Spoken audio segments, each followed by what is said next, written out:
Durog na ang gulugod ng insurgency sa North Bulacan. Kaswal na wika ni Brixton. Naghihintay na nga lang kami ng order. Ipupull out na kami rito. Diretsahang magsalita si Naila. Walang ligoy. May reklamo ang ilang human rights group sa inyo. Nagkaroon daw ng mga pag-abuso habang ginagawa ang operasyon. Kapag may military operation, inevitable ang damages. But as far as men are concerned, makikita mong minimal ang damages. Mapapansin mo rin siguro na ang mga nagre-reklamo ay for left-leaning. Ano ang aasahan mo kundi reklamo? Nakausap ko si Colonel Gasner noong isang araw. Malamang daw na ma-promote kayo. Ewan ko. Bakit tinawag kayong Tiger of Sierra Madre, Captain? Hindi ko alam kung paano nag-umpisa yun. Ang pinakamabuti itanong mo na lang sa mga taong tumatawag sa akin ng ganun. Nagsisimula ng mayrita si Naila bagamat hindi niya ipinahahalata. Antipatiko ang dating ni Brixton sa kanya. Marami na siyang nakapremyo na opisyal militar pero kakaiba ang lalaki. Para bang umaapaw ang kumpiyansa nito. Ngunit aminado ang dalaga na may pang-akit din si Brixton. Matikas na matikas ito. Malinis tingnan sa suot na uniforme. Married, Captain? Bakit doon napunta ang usapan? Kailangan pa ba yun sa article mo? Well, next question please. Nagpatuloy ang interview. Ngunit sa bandang huli, inungkat uli ni Naila ang hinggil sa personal na buhay ni Brixton para aniya magkaroon ng dagdag na kulay ang artikulo. Pwede namang makulay ang article mo nang di na kailangang halukayin ang personal kong buhay. Matabang na wika ni Brixton. Hindi ko naman hinahalungkat ang kung ano mang ibig mong itago. Sagot ni Naila. Itinatanong ko lang kung may asawa na kayo o wala. Mataray sa loob-loob ni Brixton. Lumukot siya ng sigarilyo. Aktong sisindihan na nang magsalita uli ang dalaga. Allergic ako sa uso ng sigarilyo, Captain. Ani Naila, kung hindi niyo mamasamain. Natigilan si Brixton. Si Naila ang kauna-unahang pumuna ng ganun sa kanya. Ikaw ang humihingi ng panahon ko at atensyon, diba? Bakit kailangan ako pa ang mag-adjust sa'yo? Pero nakangiti siya. Kaya nga ang sabi ko kung hindi niyo mamasamain, Captain. Ibinalik ni Brixton ang sigarilyo sa kanya. Ang totoo ay nagbabawas na rin siya ng konsumo ng sigarilyo. Yung itinatanong mo kanina, sasagutin ko na. Ayokong isipin mo meron akong itinatagong ba. Tinitigan niya si Naila. Biyudo na ako. Oh, sulat agad ng babae sa kanyang mukha. Anong ibig sabihin ng wika ng Captain? Nagulat lang ako. Napakabata niyang nabiyudo. Pwede ko bang malaman kung ano ay kinamatay ng misis na Captain? Pwede bang huwag ko nang sagutin niyo? Paiwas na tugon ni Brixton. Kung maaari lang ayaw na niyong maalala ang tungkol sa pangyayaring iyon. Kayong bahala. Nagtataka si Brixton sa sarili. Nung una niyang makita si Naila ay nalamang interview ang pake nito. Wala siyang kaganagana. Lalo na nang mahigingan yung ibig nitong mag-usisa sa alamat ng tigre sa Sierra Madre. Ngunit habang tumatakbo ang panayam, natuklasan niya ang sariling naaakit sa babae. Iritado siya nung una lalo na sa estilo ng pagtatanong ni Naila. Subalit kalauna ng iritasyon ay nauwi sa atraksyon at may isang katangian ng dalaga na umapila ng gusto sa kanya. Matapang.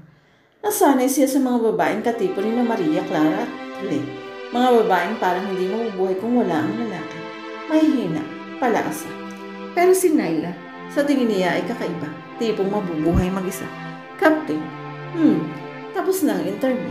Nakangiting wika ni Naila. Salamat sa panahon. Sinisilop na ng dalaga ang mga gamit bilang preparasyon sa pag-aalis. Aalis ka na ba? Bakit hindi ka muna magmerienda? Alok ni Brixton. Bago nakasagot si Naila, tinatawag na niya ang isang tauhan. Nagpakuha siya ng makakain at maiinom. Huwag na, Captain. Mag-aabala pa kayo. Hindi ka abalahan. Next time na lang. Kailangan ko bumalik sa office. Saan nga pala ang office ng Times?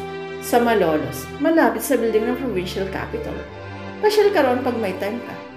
Basta ba nandoon ka eh? Ngiti-ngiti si Brixton at ang iti niya ay matamis na matamis. Inilahan niya ang kanyang palad. Nice meeting you, Miss Alicante. Naila na lang. Okay, Naila. Nice meeting you, Captain Ganshaw. Brixton na lang. Ngumiti si Naila bago tuluyang umalis. Wala nang dalagang periodista nang dumating ang sundalong may dalang merienda. Sapin sa pinagko. Nasaan ang bisita niyo, sir? Hindi sumagot ang kapitan. Ang diwa niya ay naglalakbay na sa kinabukasan. Inspirado si Naila habang isinusulat ang artikulong may pamagat na Ang Tigre ng Sierra Madre. Naninibago siya sa sarili. Marami na siyang naisulat na feature article na kung tutuusin ay mas interesante pa kaysa isinusulat niyang iyon.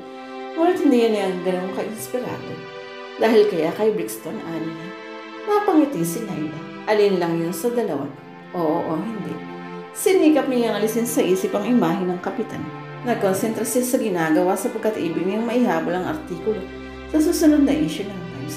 Ngunit ayaw makatkat sa isip niya ang lalaki. Parang nanunuksong lalo pa itong nagsumiksik doon. Ipinasya niyang itigil muna ang ginagawa. Hatakin niyang pabalik ang konsentrasyon. Good morning, Naila. Paglingon ng dalaga. Nabungaran niya si Aurelio tayo. May dalang mga proofs ang editor. Ikaw pala.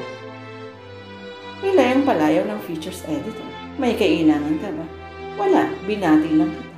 At tuloy-tuloy na sa kanyang mesa ang lalaki. Takang-taka siya. Sa kauna-unahang pagkakataon, tinawag siya ni Naila sa kanyang pangalan. Bagay na hindi nito dating ginagawa. At hinitian pa siya. Uso pa rin pala ang milagro. Niya. Hindi na ako magpapatingin sa doktor na yan. Humihingal sa galit na wika ni Mrs. Avendaño kay Pink. Masyadong incompetent. Paano kung basta ko nalang sinunod ang prescription niya? Paano kung hindi na ako nagtanong? Siguro kung napanan ako. Pinayapa ni Pinky ang pasyente. Relax lang kayo, miss. Ano hubang nangyari? Naupo ang babae. Tuloy pa rin sa pagbubod. Ikinonsulta ko sa kanya ang ulo ko. Kako'y laging sumasakit. Niha-niho walang sinabi sa akin. Basta binigyan ako ng prescription. Pero nun ho pala eh. Inilabas ng babae ang prescription ni Dale. Tama mo kung anong gamot ang binigay sa akin. Ibibigay ba ng matinong doktor sa pasyenteng ulo ang idinadaing? Pinasa ni Pinky ang prescription. Gamot sa ulcer ang naroon. Nagkamali lang ho si Dr. Fajardo, Mrs. Ang doktor ay hindi dapat nagkakamali. Dahil buhay ang nakasalalay sa profesyon niya. Hindi siya karpintero o mekaniko na madaling mareremedyohan ang pagkakamali. Pinalitan naman ho yata ang prescription sa inyo eh. Dapat lang no? At saka isa pa. Bakit siya tumatanggap ng pasyente gayong nakainom siya? Napaka-unprofessional naman yung amo. Nakainom mo, Mrs. Mismo, ay naku kung nagkataong mahilig ako sa asunto. Inagapan na ni Pinky ang iba pang sasabihin ng babae. Pasensya na ho kayo. Hindi na ho maauulit ito, Mrs. Talagang hindi na dahil hindi na ako tutungtong sa klinikang ito. Tumayo ang babae at dali-daling umalis. Hindi makapaniwala minsan pang binasa ni Pinky ang maling prescription na iwan ng pasyente. Ang dati ay kaba, lamang na nakaimbak sa dibdib niya ay naging takot na. Masyado ng kapuna-puna ang mga kakatuwang ikinikilos ng kanya amo nitong mga nakaraang araw. Hindi nakilos, doktor. Natatanda na yan nagsimula lamang iyon mula nung magpakamatay si Alora. Akala niya nung una ay simpleng panlulungkot lang yun. Kahit naman sinong mamatayan ng mahal sa buhay, ay natural na magiging malungkot at matamlay. Ngunit sa palagay ni Pinky, ang pananamlay ni Dale, kung talagang pananamlay lang iyon, ay lumalampas na sa limitasyon. Naaapektuhan ang trabaho nito. Marami sa kanilang mga pasyente ay lumipat na sa ibang doktor. Ang lahat ng pasyenteng umalis sa kanila ay may mumunting reklamo. Nag-aalala si Pinky sapagkat hindi na niya itinuturing na iba si Dale. At minsan sa kanyang buhay, nagkaroon siya ng lihim na pagtatangi sa binata. Pinagpunit-punit ng dalaga ang maling reseta. Pagkuwan ay pumasok sa mismong klinika o opisina ni Dale. Nagimbal siya sa dinat ng takbo. Nakasubsob sa mesa ang doktor. Tulog na tulog. Hindi kalayuan sa lalaki. May isang basyong bote ng alak. Sinisira mo ang sarili mo, Dale. Tigilan mo na yung kainom nang wala sa lugar. Matalim na tinitigan ni Dale si Dicky. Anong pakialam mo? Buhay ko naman itong sinisira ko. I'm an Alpan. You're an Alpan. We're brads. Ngumiti si Dale. Isang ngiting nakakaloko. Pagkuha na muling tumuga ng alak.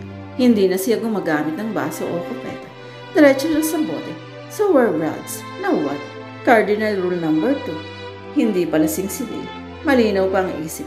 Nang sabihin ni Dicky na cardinal rule number 2, agad ay yung rumistro sa isip niya. Ang pangalawa sa mga alintutuning kardinal ng kanilang kapatiran, I shall always stand by my brother Alpan. Salamat ha, Dicky. Pero problema ko ito eh. Hayaan mo lang ako sa diskarte. Tinabihan ni Dicky ang ban. Nasusulasok siya sa amoy ng alkohol mula sa bibig nito. Pero alam niyang kailangan niyang magsakripisyo para maisalba ito. Tinangka niyang kunin ang nonik mula sa kamay ni Dale. Pumiksi ang doktor. Inilayo ang kamay. Sinabi ko nang hayaan mo ako sa diskarte ko. Bulyaw niya. Umalis ka na, Brad. Please. Hindi na tigatig si Dicky. Ano bang problema? Sabihin mo sa akin. Pagtulungan natin ayusin. Walang problema. Ang sabi mo kanina hayaan kita sa problema mo. Ngayon wala ka naman palang problema. Ano ba talaga ang nangyayari sa'yo? Wala. Hindi pwedeng wala. Nagsisimula ng maitang wika ni Dicky. Sabihin mo sa akin. Sa talagang wala eh. Muling tumungga ng alak ang doktor. Lagi na lang sarado ang klinika mo. Ang mga pasyente mo nagsilipat na sa ibang doktor. At si Pinky ang sekretarya mo. Umalis na rin. Aba, paano ba yan? Hayaan mo silang magsialis. Pabayaan mo sila kung saan nila ibig pumunta. Bahala sila sa buhay nila. Ganun lang, Dale, Brad. Di kikilala mo. Hindi ako namimilit sa mga taong ayaw na sa akin. Kilala nga kita kaya kinukulit kita ng ganito. Alam kong may nangyayaring hindi maganda. Hindi ka magkakaganyan kung walang dahilan. Ano ang dahilan yun, Dale? Wala. Nairita na ng gusto si Dicky. Hinawakan niyang magkabilang balikat ng doktor at ni Julio. Ano ang problema? Ano? Ngumiti ng mapait si Dale bago kumawala sa matatabang kamay ni Dicky. Umalis ka na dito. Saka na lang ulit tayo mag-usap. Pwede ba ha, Brad? Dale, nakikiusap ako sa'yo. Wala nang nagawa si Dicky. Mabibigat ang mga paang nagsimulang humakbang palabas. Ano't ano man tawagan mo ko. Ano yan ang nasa may pintuan mo? Alam mo naman ang telepono ko sa bahay at sa lab, diba? Hindi sumagot si Dale. Ang mga labi niya ay nakikipaghalikan naman sa labi ng bote ng alak. Nahihiwaga ang nagtuloy-tuloy na sa pag-alis ang matabang chemist.